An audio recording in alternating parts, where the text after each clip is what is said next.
students of 12th class, welcome again to our poem Keeping Quiet. Previous video में हमने इसको पढ़ा था अच्छी तरह से। आज इसके क्वेश्चंस करेंगे इस वीडियो में, तो आशा है आप पूरा जो है ना ध्यान अदा करेंगे समझने में, क्वेश्चंस को फिर याद करने में। तो let us start keeping quiet. First question, name the poem and the poet. कविता और कवि का नाम बताना है। The name of the poem is keeping quiet. कविता का नाम है चुप रहना, चुप्पी रखना। And name of the poet is Pablo Neruda.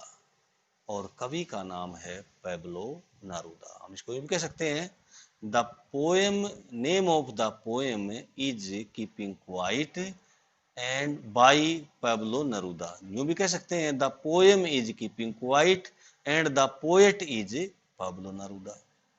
और यूं भी कह सकते हैं, the poem is keeping quiet by Pablo Neruda. तो all these styles are right. आप जिस भी चाह में अच्छी लगे उस तरह लिख सकते हैं। सारे आंसर जो थे वो सही थे। What will counting up to 12 and keeping still help us to achieve? 12 तक गिनना और चुप रहने से हमें क्या सहायता मिलेगी, या किस चीज को प्राप्त करने में हमें सहायता मिलेगी, किस चीज को प्राप्त करने में सहायता मिलेगी, ये बताना।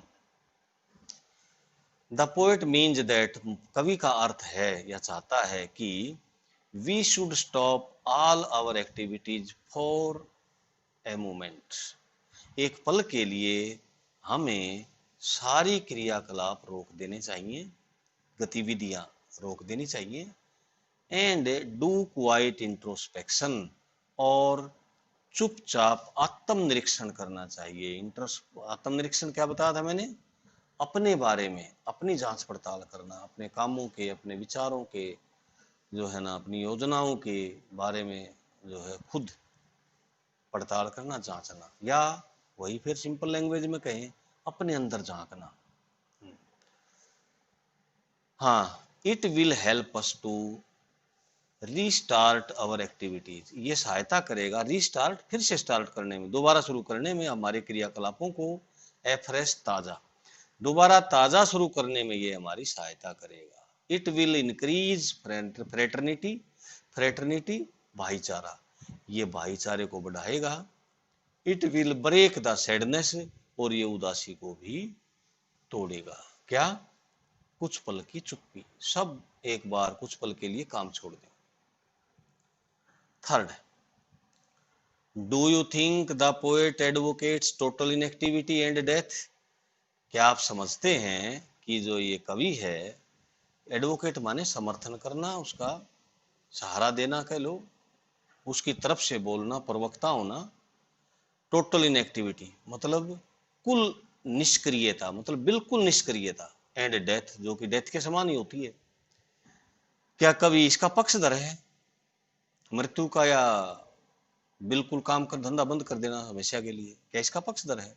नो, नहीं। Poet does not want so, कवि ऐसा नहीं चाहता। He wants no truck with death, death से उसका कोई संबंध नहीं है, डेथ से नहीं जोड़ता वो अपनी बात को। वो कंफ्यूजन खुद दूर करता है इस मामले में कि कंफ्यूज नहीं होना चाहिए, मेरा डेथ से कोई वास्ता नहीं है, कोई संबंध नहीं है। व्हाट ही वांट्स, और जो भी वो चाहता है, इज दैट, वो ये है, we should stop our activities for some time, कुछ समय के लिए हमें अपने क्रियाकलाप रोक देने चाहिए। नॉट फॉर लॉन्ग टाइम, कोई ज्यादा लंबे समय के लिए नहीं, कुछ समय के लिए हमें रोक देने चाहिए। और फिर क्या हो? इन दैट पीरियड, उस काल में, उस समय में, वी शुड इंट्रोस्पेक्ट, हमें आत्मनिरीक्षण करना चाहिए। फोर्थ क्वेश्चन है, what is the sadness that the poet refers to? जिसका संकेत करते हैं कवि, वो उदासी क्या है? It is sadness of never understanding ourselves, अपने आप को समझ ना पाने की उदासी। उदासी किस लिए पैदा होगी? कि हम अपने आप को समझ नहीं पाते, we remain busy in worldly activities, सांसारिक गतिविधियों में हम भी व्यस्त रहते हैं। सिंगल माइंडेडली, एक ही दिमाग से, बस वहीं धुन में, एक ही धुन में लगे रहते हैं। We can understand our selves, और हम अपने आप को समझ सकते हैं बाय इंट्रोस्पेक्शन, आत्मनिरीक्षण से। मतलब सारे काम धंधे छोड़ के न एक बार अपने भीतर जाके तो हम अपने आप को अच्छी तरह से समझ सकते हैं। What symbol of nature does the poet, या पोट आना चाहिए था, use to prove his point।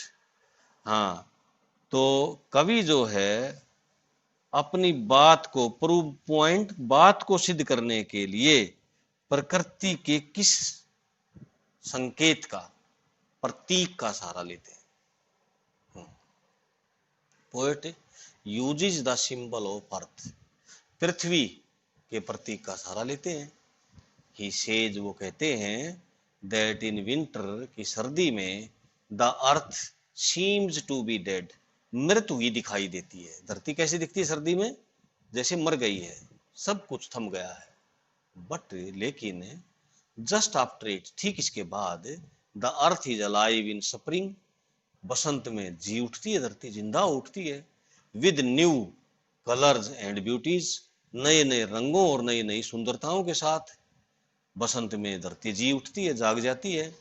So keeping quiet for some time, इसलिए कुछ समय के लिए शांत रहना, चुप रहना, इज नॉट टोटल इनएक्टिविटी, का मतलब पूर्णतः निष्क्रियता नहीं है, और डेथ या मृत्यु नहीं है। सिक्स्थ,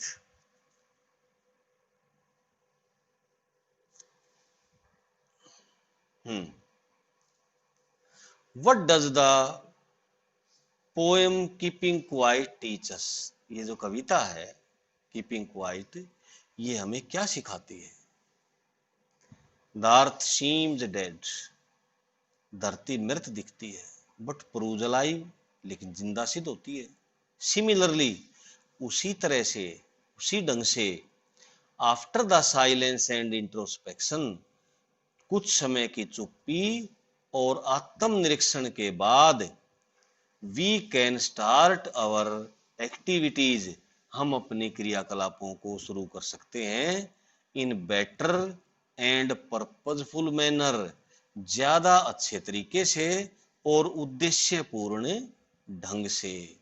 हम एक बार इंट्रोस्पेक्शन कर लें, कुछ मिनट शांत रह करके, तो फिर क्या होगा, हम अपने काम को, क्रियाकलापों को ज्यादा बढ़िया ढंग से और ज्यादा उद्देश्यपूर्ण ढंग से शुरू कर सकते हैं दोबारा।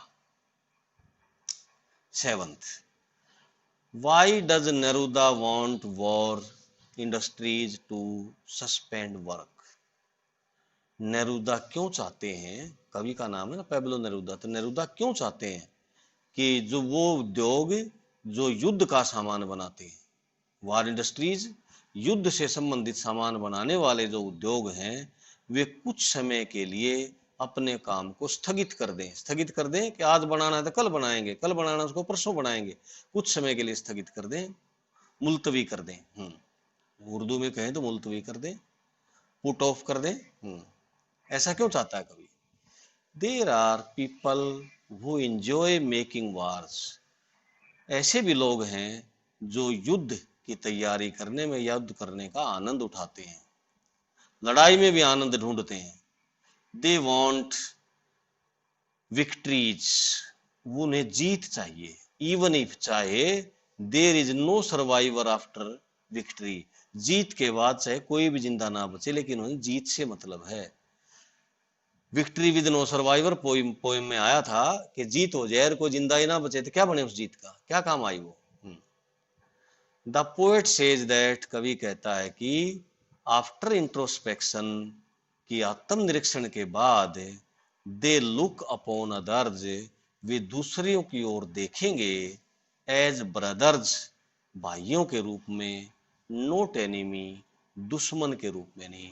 कि ये लोग भी अगर इंट्रोस्पेक्शन कर लें, कुछ पल की साइलेंस कर लें, कीपिंग क्वाइट कर लें, तो क्या हो कि इनका आत्मनिरीक्षण करने के बाद इनको होश आएगा, ये जागेंगे और सबको दुश्मन देखने की बजाय ये भाईचारा दिखाई दे, उनको भाइयों के रूप में उनको देखें। तो बेटा ये थे हमारे क्वेश्चंस, और इनको अच्छी तरह से फेयर बुक में लिखना और इनको लर्न करना है, याद करना है। Thank you.